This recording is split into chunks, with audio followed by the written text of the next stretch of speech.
Hello, good evening to you and welcome to News 360. And it's live morning news up here at Desawe in Kanda. My name is Alfred Okansi. And I'm Natalie Fort. Let's get into the top stories this evening. News 360 Headlines is brought to you by... Rainstorm destroys 152 homes and 3 churches in Zabzugu in the northern region.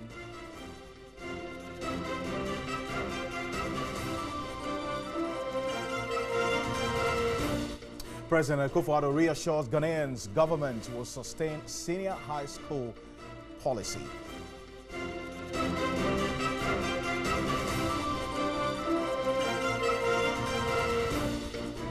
And in Mission this evening, pupils in Pandai district of the northern region abandoned school to engage in hunting.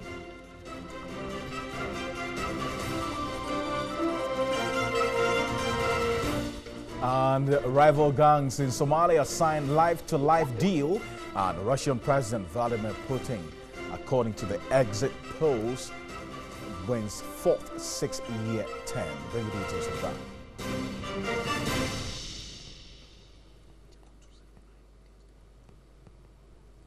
We've got the details of these stories for you here on News 360, streaming all across the world on 3news.com as well as TV3 Ghana on Facebook. You can also watch us on DSTV channel 279. Let's get started with our very first story this evening. And children and pregnant women in some communities in Zabzugu in the Zabzugu district of the northern region have resorted to sleeping in the open following torrential rain that has left them without roofs. 4 schools, namely Kukpaligu DA, Golanjili DA, and Gokunali DA, and Rajia primary schools have been totally razed by the rainstorm. The rains that began at 3 p.m. Saturday, March 18, 2018, lasted about 3 hours and left over 2,000 residents homeless. Eyewitnesses say the rain was a combination of wind and rainstorm. Communities hard hit include Golanjili, Gokukani, Kukpaligu, Belindo, and Nakpali Begbudu communities. Pupils have to take lessons in the open as there are no classroom blocks for teaching and learning to be undertaken. Officials of the National Disaster Management Organization, NADMO, say a total of 152 houses and 3 churches have been affected.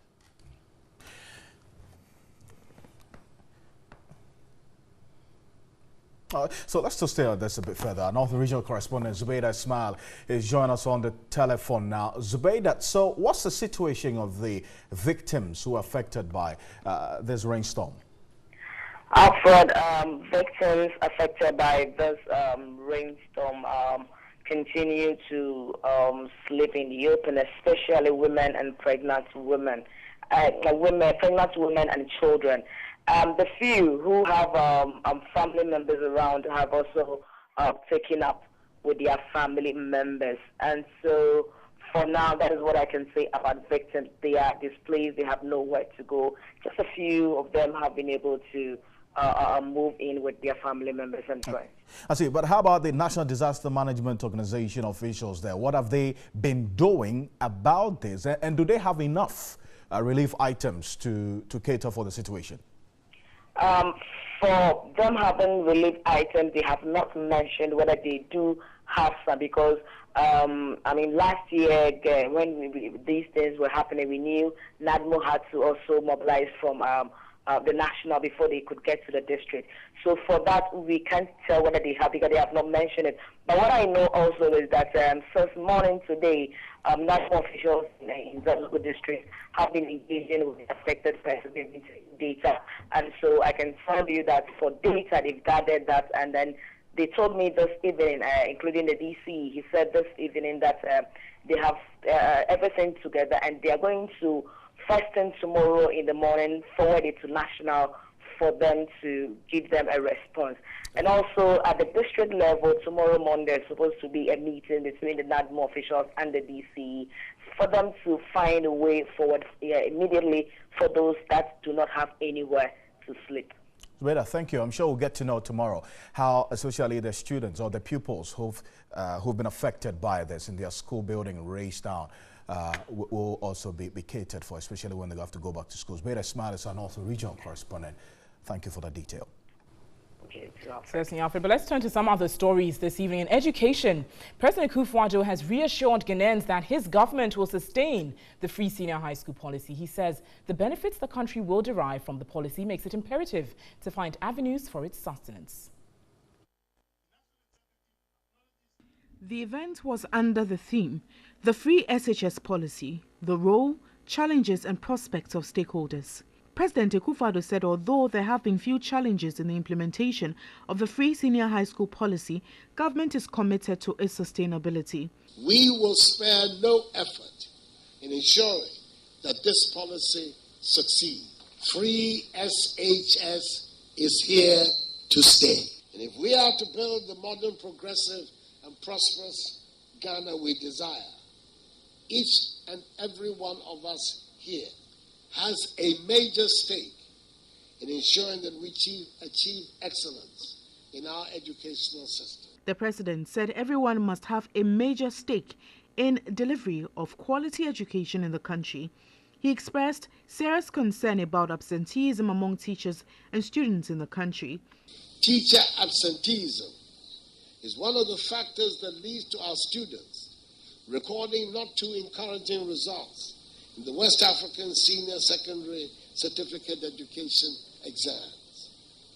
Our teachers must bear in mind that they are role models to students and they set the bar for excellence and must therefore project excellence to their students. President Akufo-Addo also reminded students that indiscipline undermines academic work. Towards the success of the free SHS policy, no headmaster or headmistress is to charge any unapproved or illegal fees or charge fees already exempted under the policy. Government will be strict about this and sanction any school head who flouts this directive. Awards were given to dignitaries, including the president.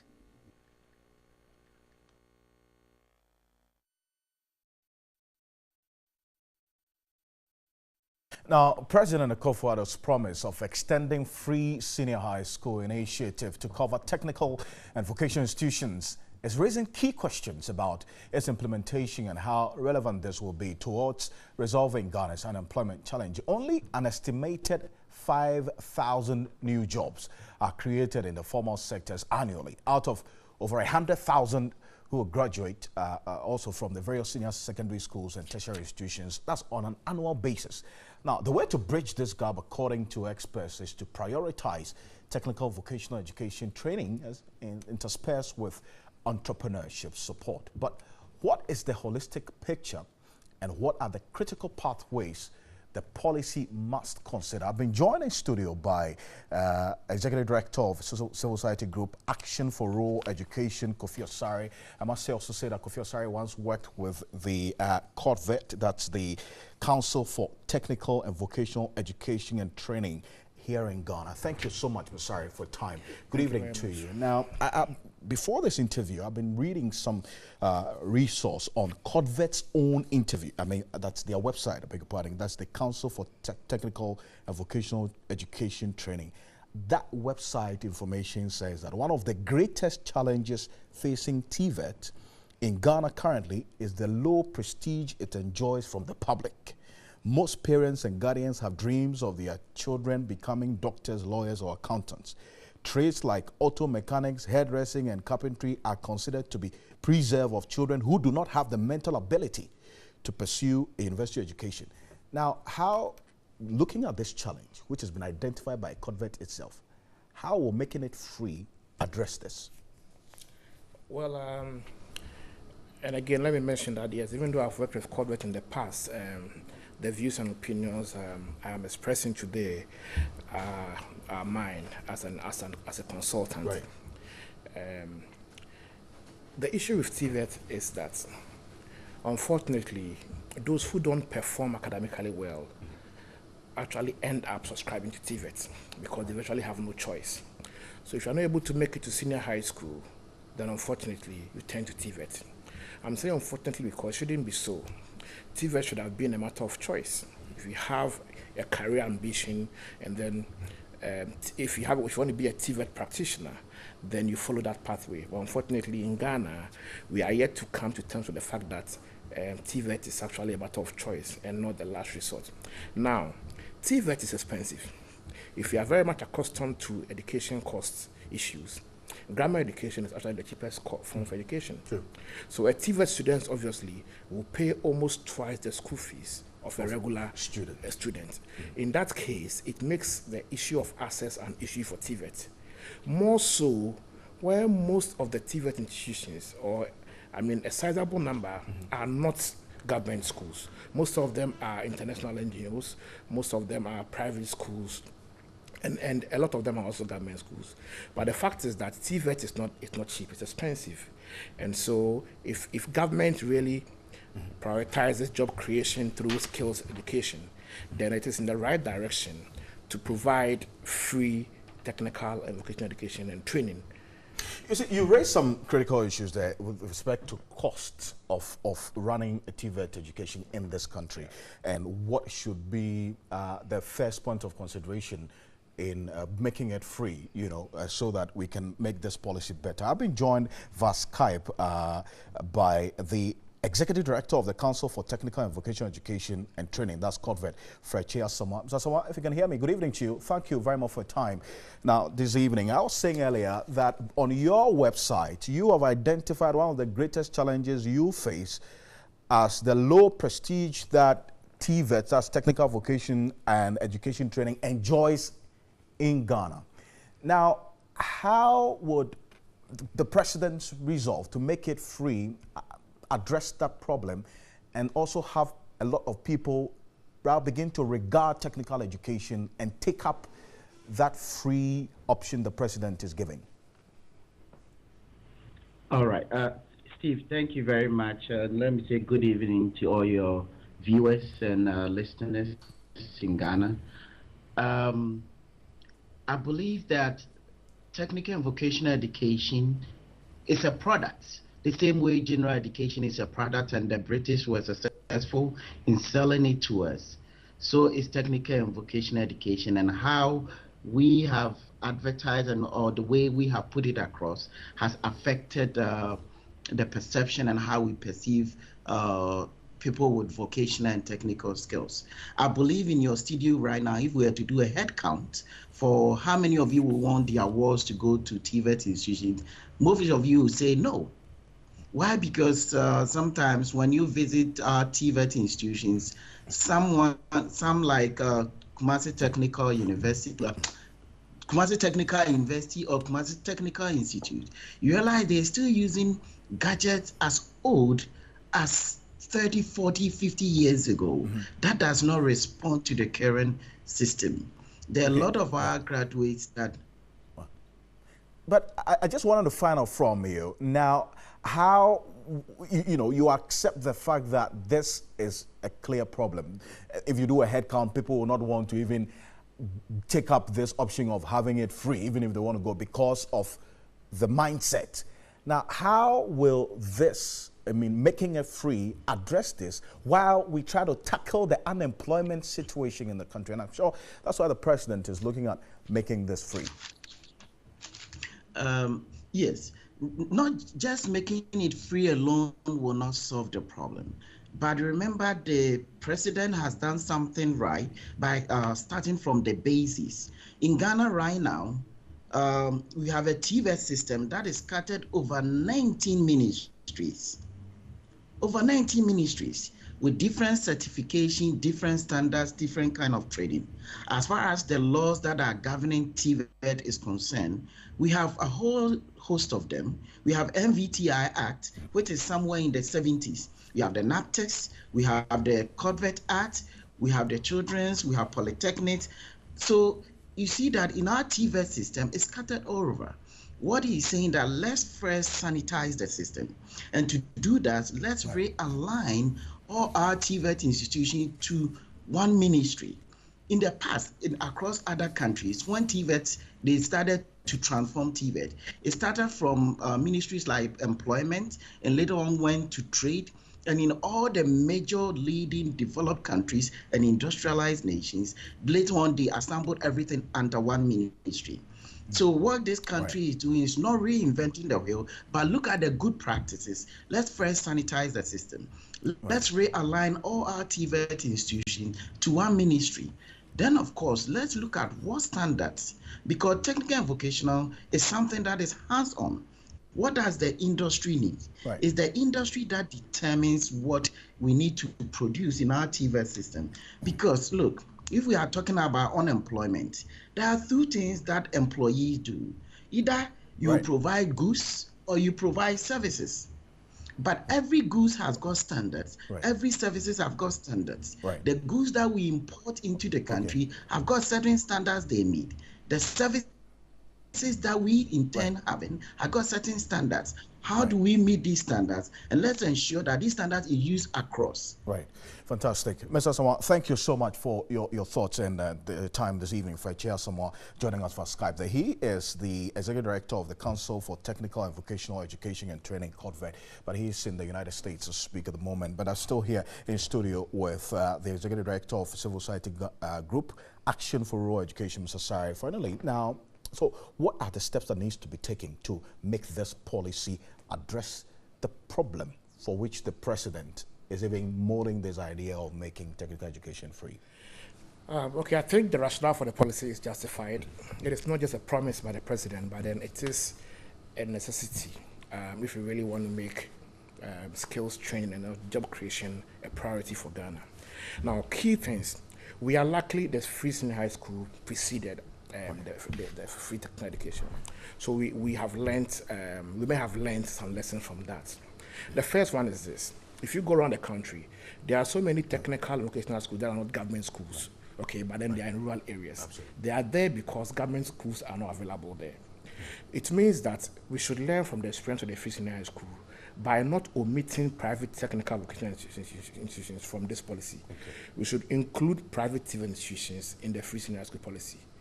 Insofar as their cost build-up remains within the threshold of government-free technical education.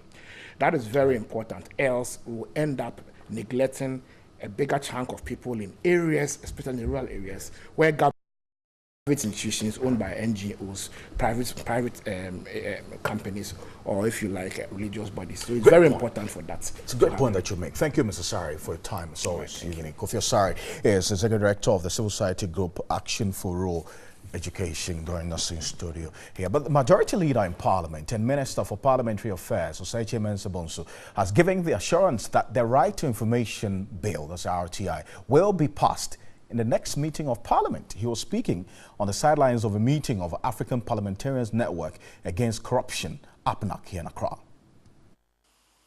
The Majority Leader in Parliament and Member for Parliamentary Affairs, Osei Mensa Bonsu, agreed the passage of the Right to Information RTI bill has taken too long and gave some reasons for the delay. I can assure you that whatever it takes, the next meeting of Parliament would certainly pass that bill. There are two major things that we ran into that caused us to delay a bit and have further consultations. The one relates to where to assess information.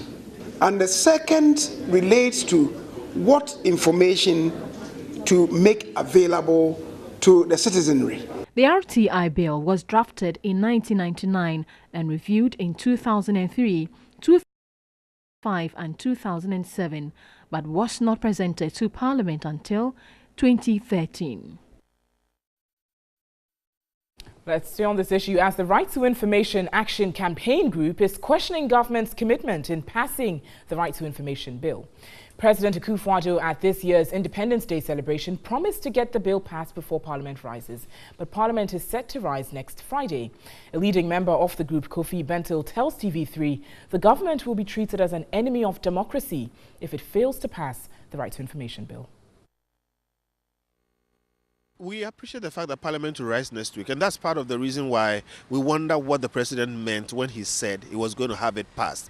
And that also gives us a source of worry, because is it that he didn't know, or he just was saying something he didn't care about performing on?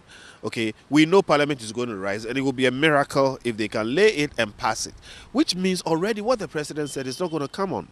Okay, so how do we get, assurance that next time around they are going to lay it and then pass it? The majority leader, Mosaichi Mensah-Bonsu, says that they'll try and get it passed at the next sitting. Isn't that enough assurance for you? I have the President's word. Okay, if I can't rely on the President's word, well, I would like to take Mosaichi Mensah-Bonsu's word in addition to the President's word. Now, actions speak louder than words, okay? And if you're going to do something, you get up and do it and give me the signs that you're going to do it. You haven't even laid it. We just have, a few days for Parliament to rise. The countdown is on. If we don't see the bill laid in Parliament, what is the group going to do? If after a year you've passed so many bills and you've not passed this, you are just becoming what you've been criticizing. And when you become what you criticize, when you become the enemy you fought against, when we who stood with you against them at the time begin to start asking you whether you are committed or not, you are clearly making yourself in their image. And if we get to the point where we believe that indeed you have become what you were criticizing, our attitude against you will also change. Any government that does not subject itself to scrutiny, and the first thing you do is to pass the RTI bill, otherwise we will consider that you don't want to be scrutinized. And when we get to that point, then we will treat you like the way we treated others in the past. I hope we don't get there. It's live here on News 360. Remember, we're streaming live on the internet on Facebook, TV3 Ghana. Also live on DSTV channel 279. We're back shortly with Missions with Natalie Ford.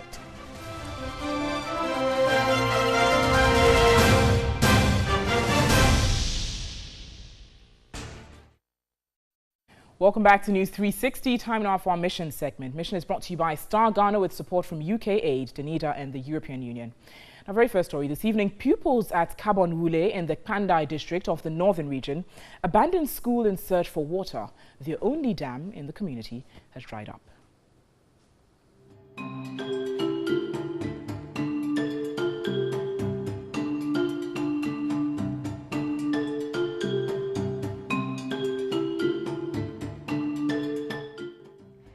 Kabonwule's population is close to 2,000. There are 2 schools in the community, but attendance is poor. Children trek in search for water daily. This is because the community's water sources are dried. This is the only borehole that serves residents.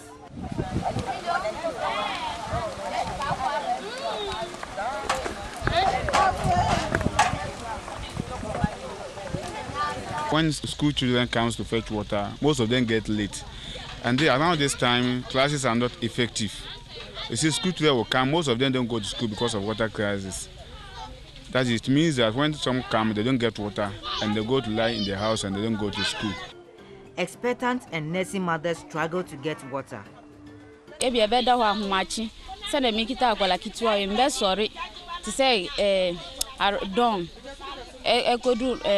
having to wake up at 3 a.m. just to come here to queue for water, sometimes till about 1 p.m. I can't even give my baby a bath in the morning, which is a big problem. This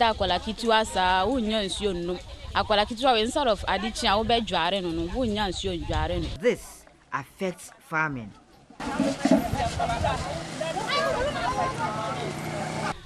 Me say me okuyani nsuo ninti manteme anko afom na adwuma oninti na ade akokọ nyambo na ma ba ha bedurinde. I'm a farmer, but the shortage of water made it impossible for me to go to the farm. I arrived here at dawn, but yet to get any water. After the long day's search, frustration is on the faces of residents. District Chief Executive for Pandai, Emmanuel Atta Tatablata, acknowledges the plight of Kabonwule residents. I will not pretend I am not aware of this problem, because I think I also hail from that community. I stay in school in Kitari, that is a distance away from Kabonwule, which I know that I've been suffering from this water shortage for a very long time. Yes, but the situation is that various NGOs and government have tried to give them potable water, but I think we have not been able to sustain that. He speaks about intervention. It's all boiled down to the availability of funds, but I think putting the proposal together and to facilitate the process, I think MP has done that. He has written to Water and Sanitation in Tamale. He did that also in Accra. The people came here to look at the grounds and they have advised appropriately. And also in respect of one village, one dump, and this high limit, when they came, yes, we also pushed them. How long is it going to take for the people of Kabangwale to enjoy this facility? Yes, they told us that, yes, they can do it within maybe 2-3 months before we hit the rainy season. The district assembly says it is poised at improving education. Kojoboni Wapiti, another community close to Pandai, has a different challenge. The only community school has collapsed 2 years ago. Children therefore stay at home till age 9 or 10 when they can trek to other communities to attend school. Residents have appealed for support to save their children's education. Stanley Niblu, TV3 News, Kojoboni Wapiti, Pandai. Quite a worrying situation there, but let's stay in the northern region as some pupils of Mile 70, a community in the Pandai district of the region, abandoned school to engage in hunting. They cite the lack of teaching and learning materials as the reason for abandoning school.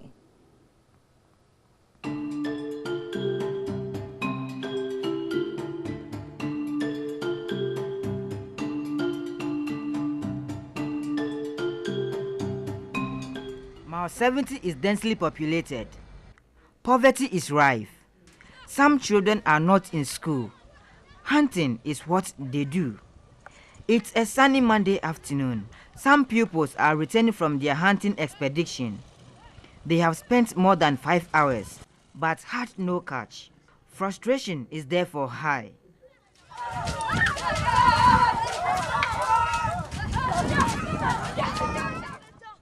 With simple tools, they hunt for game.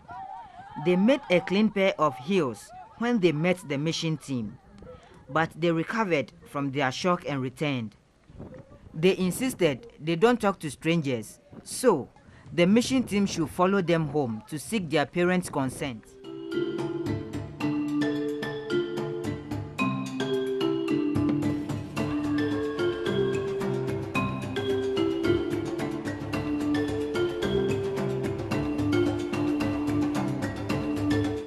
They claim they support their parents with the benefits from their hunting. I learned you've not been learning at home. Why? Master, we don't have books. Our parents do not have money. They will go and take yarn and go and sell. The money is not many. Then they should use it to buy books for us. An opinion leader of Mile 70 claims the child hunters do not inform their parents about their hunting activities.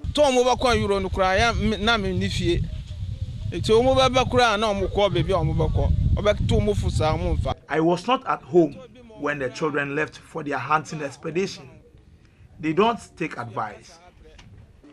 This is a worry to parents.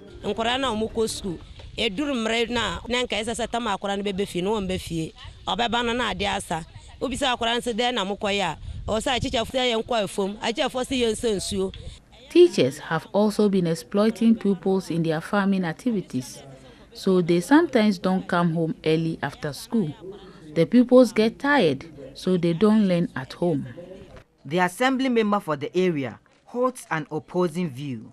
He said, although the district lacks funds to improve education, much is being done. Parents who engage their children or their works at farm after school hours should stop so that they will be able to use such time to study. In fact, some parents, I would not want to say they are not responsible, but they have not given much time to their children's education. This is because you see children going to the bush. Parents will tell you they are not aware, but where has the child left before going to the bush? When the child brings this animal, the child will bring it to the house. Did you question the child, where did you get such an animal? Or where did you get such a thing? They don't. The Pandai District Education Office, though close to the Mile 70 community, officers are not aware of the situation. District Chief Executive for Pandai, Emmanuel Tatablata, assures of resolving the issue. I am trying to organize a group of people that I think even after holidays, if they can organize some small classes for some of the children in some of the areas that I think they lack some basic amenities. I have spoken to the director and also the exam officer to see how best he can also assist me as the DC, that when I succeed in this, it is not me, but it's the district. Learning at home is hindered by parents' inability to support their wards with books. What they have been alleged, I don't want to say it is false, but I think it is not true. Because if they say because they don't have electricity to learn at night, and I don't think going to hunting will solve the problem. The district assembly has a huge task in stopping this practice. Stanley Niblewu, TV3 News, Mile 70, Pandai.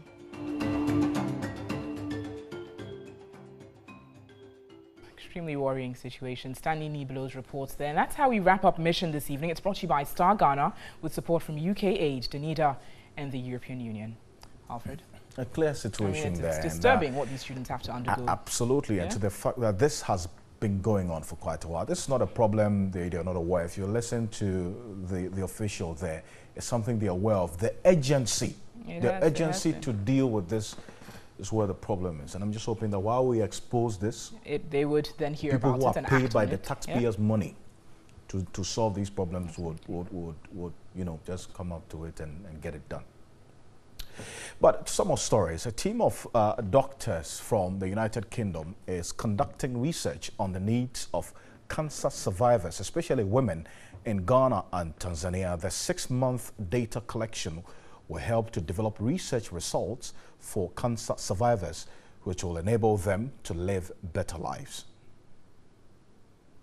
Cancer patients suffer psychological trauma, discrimination, stress, permanent health impairments, and disability. These effects contribute to emotional distress and mental health problems, and together can lead to substantial social problems such as inability to work and reduced income. These are among reasons Professor Theresa Weissman, Professor of Supportive Cancer Care, and Amanda Shanbridge, consultant nurse, are conducting research into. The exercise is in collaboration with Peace and Love Hospital in Ghana and Ocean Road Clinic in Tanzania.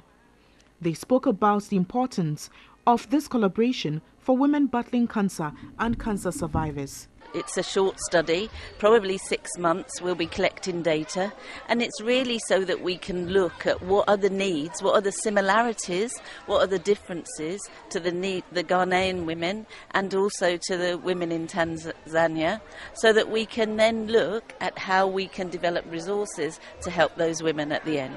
But I've been looking at women from West Africa who live in London who have breast cancer and how they make decisions about their care. And what we know is similar findings in that they often present much later than women from a white background, that they come to the hospital when their cancers are larger and may have delayed coming forward. Breast Care International has been embarking on education on how to reduce cases of breast cancer in the country. The most recent one was at Old Tafo Church of Christ and in Carrier Presbyterian Church and in Chumamponua District in the Ashanti region. Chief Executive Officer of Breast Care International, Dr. Beatrice Rafiadai, said 70% of female attendants at hospitals and clinics are illnesses which are minor cancer related. The situation, according to her, is worrying. She also called on government to come up with clear cancer policies to minimize the situation. In 2016, we realized that in the manifesto of the ruling party, we found out that they have a cancer policy, and that actually excited some of us. To have a cancer policy means you have to do a lot of education, you have to think about screening, you have to do the best ways of treatment and also rehabilitation. Head pastor of Old Tafo Church of Christ, Prince Adade, commended Breast Care International for the advocacy in their community.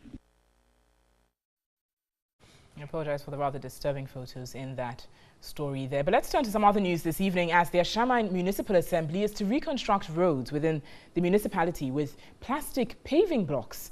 The Municipal Chief Executive Albert Otre told TV3 the Assembly is supporting the manufacturers Nelplast Ghana Limited to increase production to meet growing demands.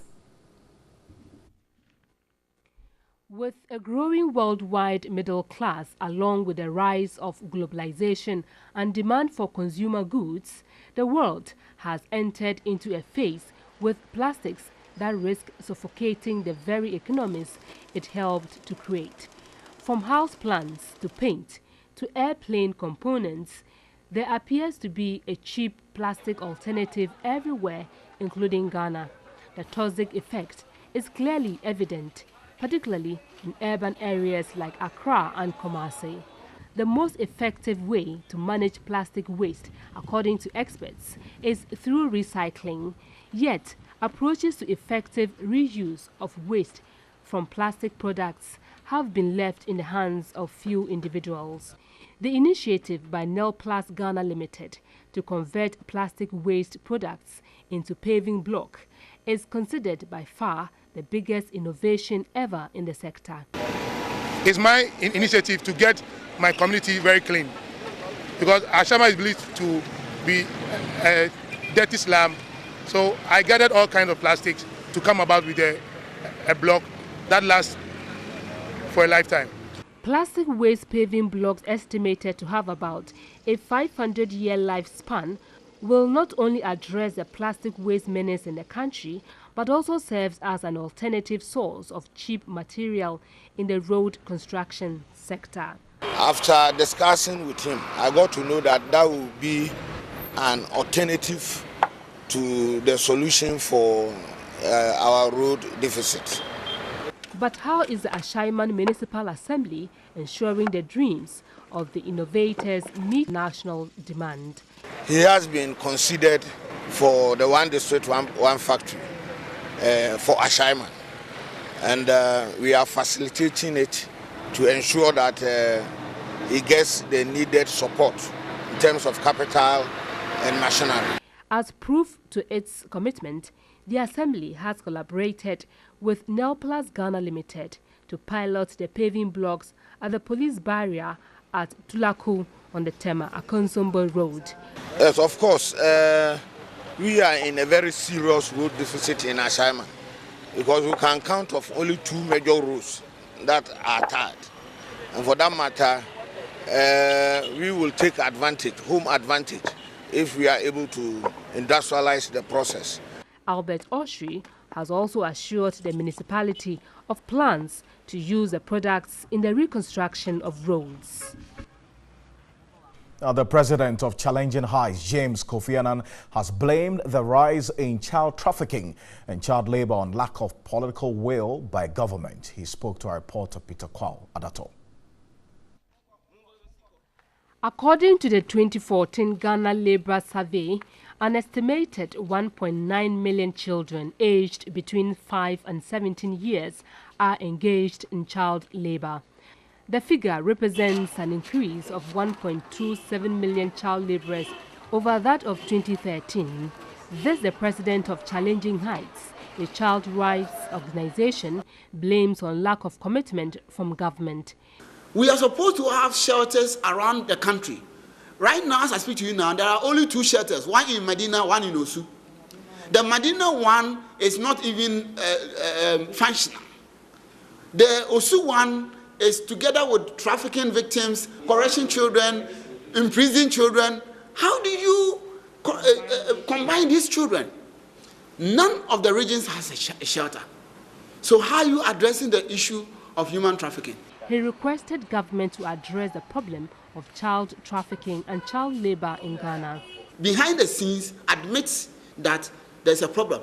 But as soon as they hear that you said there's a problem, they come out and say, oh, there's no problem. We have all the resources that we need to address the problem. Meanwhile, you don't have the resources. Hypocrisy. And that is what is killing us and preventing us from being effective. A policeman arrests somebody who has trafficked a person, then there's a call. Release him. Then he's released. It must stop. James Annan reiterated an earlier call on government to devote at least 15 million cedis annually to resource the Domestic Violence and Child Trafficking Secretariat. Because if you look at that action plan, you're talking about nearly 40 million Ghana cedis that needs to be spent within the next 5 years. And if you are only paying 1.6, how are you going to implement your own policy? Which means that you are not serious about the policy that you yourself have enacted. The child rights advocate also wants the police to ensure effective prosecution of child trafficking cases. Still live here on News 360 from the News Hub at Adisa Weekend. We've got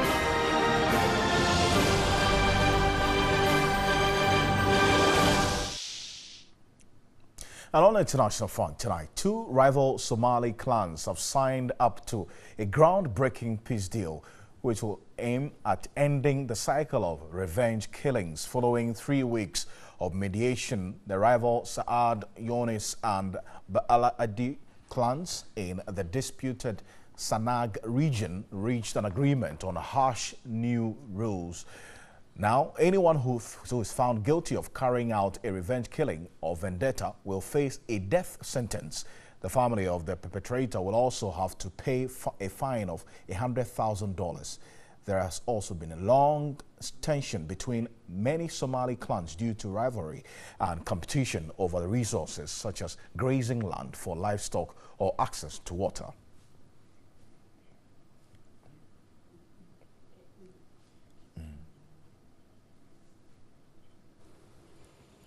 Still on the international front, Vladimir Putin will lead Russia for another 6 years after securing an expected victory in the presidential election. A Russian state exit poll gave him 73.9% of the vote, easily defeating his closest competitor.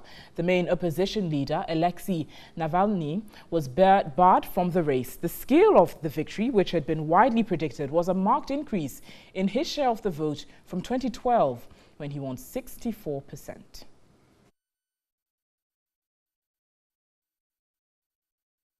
Well, certainly an unexpected win there for Vladimir Putin. We've got more international news on our website. It's 3news.com. And next is some entertainment news.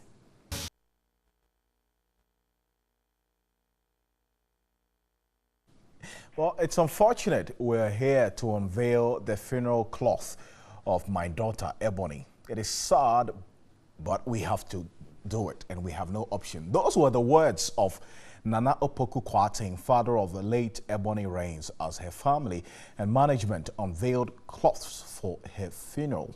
The cloths, Ma Meshe and Asida, are to be worn by fans to immortalize Ebony. Launching funeral cloth of my daughter, the Queen Ebony. Oh, how sad it is, and how are we feeling now? It's very unfortunate if you ask me. But I guess we have no option to launch this cloth. The GTP produced cloths Ma Meshe and Asida are the official garment for Ebony's funeral. Can we give him applause, please? Ma Meshe, named after the singer's song title, comes with 2 different colors and is to be used for her funeral and all other occasions. Like the concept of the 2017 hit song, the cloth comes with the symbol of an eye, symbolizing a life well lived. On the other hand, Asida, meaning thanksgiving, symbolizes unity and togetherness. The cloth is suitable for occasions like outdooring, parties, church and Thanksgiving services. Distributors of the cloth, friends cautioned fans to look out for the GTP seal to avoid purchasing fake brands. Authenticity, we need it. It should be authentic. The seal should be there when you are buying to get the original. It is in to stay, so to speak, and we recommend that for every occasion, so that Ebony shall forever remain. She got to live on. It is your support that will make this dream come true. The funeral for the late dancehall diva Ebony Rains will take place at the forecourt of the State House on Saturday, March 24, 2018.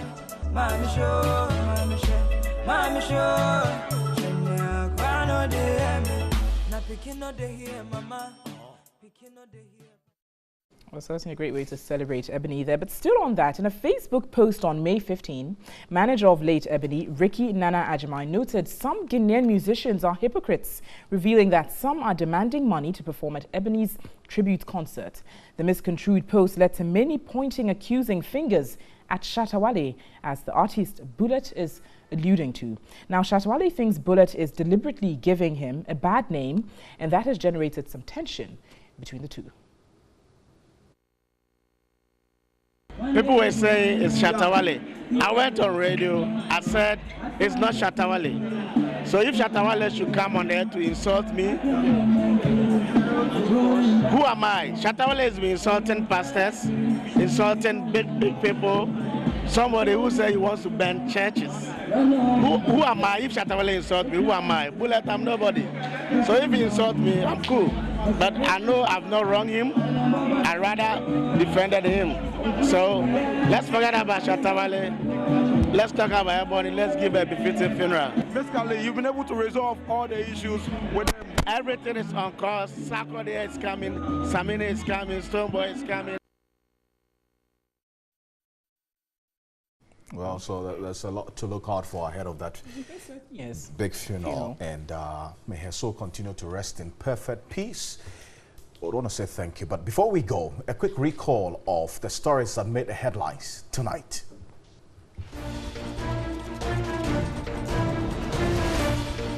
Rainstorm destroys 152 homes and 3 churches in Zabzugu in the northern region.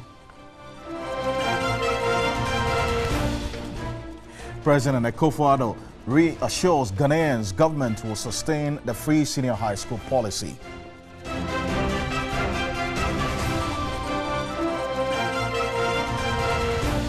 Also, pupils in Pandai district of the northern region abandoned school to engage in hunting.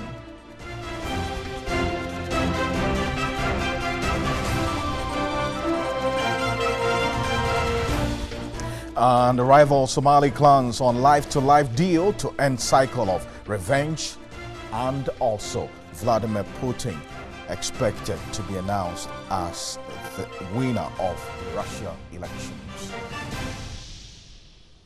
There's more news on our website. Visit 3news.com. Thanks so much for watching. I'm Natalie Ford. And my name is Alfredo Kansi. Stay with us here on TV3 and you have a good night.